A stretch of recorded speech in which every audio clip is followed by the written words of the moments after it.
Let's get into this Ringer article mentioning the Detroit Pistons as a Lauri Markkanen sleeper. We're going to read a portion of this article as it does mention the Detroit Pistons, so let's get to it.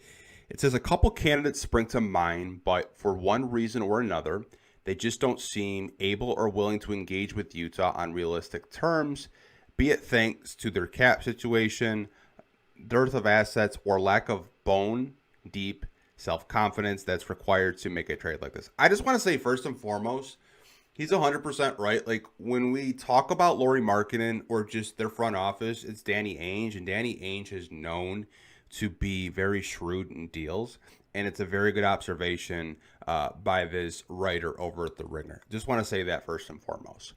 It says the center of the Venn diagram here is extremely slim, but I can still think of at least one team that should do whatever it takes to pry Markkanen out of Utah.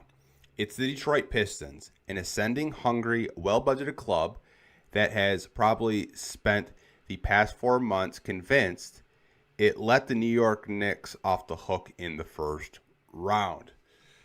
Okay, so I think we can all agree that the Detroit Pistons in that first round series with the Knicks, like if they had Ivy, if they had Stewart, they probably go to the second round. Like they're probably playing the Boston Celtics in the second round. Those games were just down to the wire. It was a possession by possession game. I really thought that they could have upset the Knicks if they were healthy. But hey, that's just me. But getting back to this article, kind of talking about how they felt like they could have beat the Knicks and they should try to pry Markkanen away from Utah. They go on to say, to start, Markkanen would be an ideal sidekick to enhance the next half decade of Cade Cunningham's career. He's an exemplary pick-and-roll partner who can drill movement threes and diversify Detroit's somewhat predictable attack. Markkanen has already thrived under J.B. Bickerstaff, a coach who helped turn his career around in Cleveland. And this is the type of player who makes perfect sense supporting a core that could really use a reliable spacing in the front court in NBA terms. It would be pretty much as mutually beneficial relationships can get. With an offer of Jaden Ivey, Tobias Harris expiring, and Bobby Klitman in 2 firsts be enough to please both sides. Danny Ainge is known for setting the price unreasonably high and then refusing to back away from it. But this feels like a win for him. The Jazz get more draft capital and a speedy, high upside 23-year-old, a building block to clarify their rebuild. Before he broke his leg last January, Ivy was averaging 17.6 points a game and shooting over 40% behind the three-point line. If he doesn't sign an extension over the next few weeks, he'll become a restricted free agent next summer. An outcome the Jazz should be fine with. Ivy won't be a franchise player who single-handedly makes them relevant, but he's a fascinating athlete who's closer in age to whomever Utah ends up drafting to be the guy. Okay, so there's a lot to dissect here with this. The first thing I did want to kind of discuss with this piece over at The Ringer. Now, they're not saying that the Detroit Pistons and the Utah Jazz are in trade rumors. They are just making an assumption, saying that, hey, I could see Detroit as a sleeper team trying to pry Markkanen away from the Jazz. That's the first thing. But I did mention I wanted to dissect what they wrote about as it does pertain to the Pistons. I think the first thing, what they said of, Markkanen and a Cade Cunningham duo would be beneficial. I agree there. From just a basketball standpoint, kind of just not even looking at the contract, like just, throwing it out the window right now. If you're talking about like what does this team need, it's a stretch four. It's someone that Cade Cunningham can pick and pop with. Not only would make Jalen Duren's life a lot easier, even Asar Thompson's life a lot easier. Having floor spacers out there opens up everything, not only for Cade, but everyone in the starting lineup. Lauri Markkanen can definitely do that. And he's been doing it for quite a long time. They also mentioned the JB Bickerstaff connection. Now, before Lauri even went to Cleveland. He was in Chicago. He was their draft pick. He was a lottery pick out of Arizona. And Chicago, I don't really think knew what to do with him because Chicago was kind of in the mindset of like, hey, we're not fully committed to a rebuild, but we'll take you anyways and kind of just see what we could do with you. And he really didn't flourish until he got out of Chicago. He really didn't pop off until he got to Cleveland. And JB had him as a small forward. Some situations he would come off the bench. Other situations he would close out games for them. I think JB found a good mix for Lauri in Cleveland. So there is the JB Bickerstaff connection. Now, how much pull does JB have with Trajan in the front office? I'm not entirely sure. I'm not entirely sure how Trajan wants to build this team long term. Right now, it's been a lot of 1-2 year deals, just kind of testing the waters to see what this team needs. I do think when you look at Lauri Markkanen as a basketball player, it does make sense. It does make sense to add a stretch four. It does make sense to add more shooting in the starting lineup next to Cade Cunningham. Now, I think where this is where the conversation is going to be debated. It was just kind of the asking price. Because the asking price for Lauri is going to be incredibly high, like this writer did mention. Now, he did put just his opinion of what a trade could possibly be. Now, I actually think it would be higher, but he said Jaden Ivey, Tobias Harris, Bobby, and 2 first for Lauri. I personally think it's probably 3 first, just because of who Danny Ainge is. Jaden Ivey, I think would... There's a mixture with the fan base on him. Some people absolutely love him. Other people, they're like, he's okay, right? He is eligible for a contract extension. Pistons have to get an extension done with him before the season starts. Less than a month away. Don't really know if that's going to happen.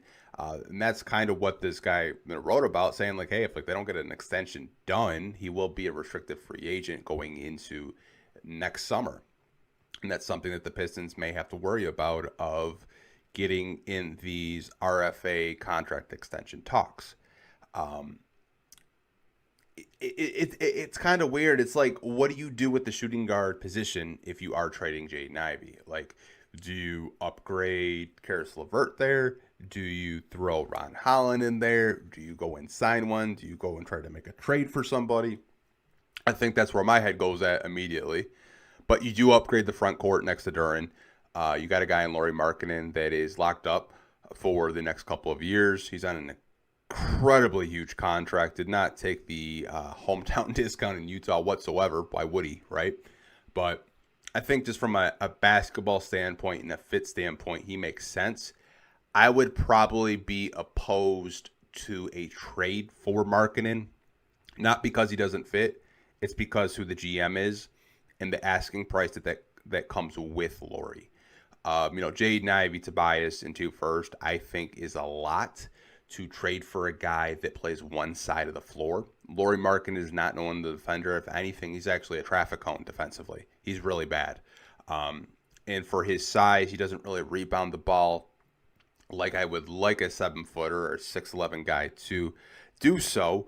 I think it's a lot to give up if you're Detroit and you're in a very unique situation right now where you just got your draft capital back. You have a situation to really just kind of landscape the market to see what you're looking for. I mentioned it might be a Lauri Markkanen. It might be a Zion. It could be a Trey Murphy. It could be another, young up-and-coming star that the Pistons feel that they have a chance to get. I just named those guys off the top of my head. I don't really know if they're, available to say, but I do think the Pistons will make a splash. I just don't know if it's going to be for Utah or Lauri Markkanen. Love Markkanen as a player, but I think that's a lot to give up for him. And I think Utah knows that where they're at in terms of their rebuild, they're still trying to find out who fits with Lauri Markkanen, who fits with all these guys. Like they drafted so many guards over the past few years. When I look at a trade offer like this, it's like, why would they want Jaden Ivey when they have like Keontae George? They just drafted Walton Clayton Jr. Like their rebuild is it's almost similar to what Troy Weaver did, where he was just drafting talented guys and throwing at the wall to see if it sticks.